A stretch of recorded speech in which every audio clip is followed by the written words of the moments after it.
Shout out, Darren. So, ito yung binigay mo sa akin, 500, Darren. Ayan, binili ko siya ng Magic Fruits. Hindi ko na inabot yung grocery, guys. Closed na siya. So, bumili lang ako sa South Drug. Medyo may kamahalan, kaya hindi ko inubos yung binigay mo sa akin, Darren. So, shout out sa'yo, Darren Henderson. So, binigay mo sa akin 500 na Gcash. Kaya, mas gusto ko cash, Darren, kasi nga mabilis ko siyang mawi-withdraw. So, ayan. May pang ano na ako, guys. May pang stock.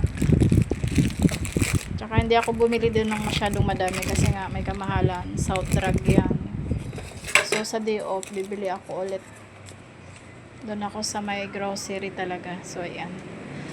So, yun lang. Shout out Darren Henderson sa 500 mong pa-Gcash. Yan lang muna yung binili ko.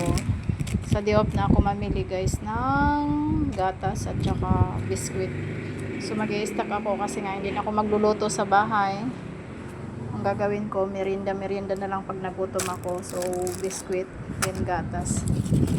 So, guys, hanggang dito na lang yung video ko. Thank you so much, Darren Henderson, sa 500 mo pa Gcash. Bye! Thank you, bye-bye.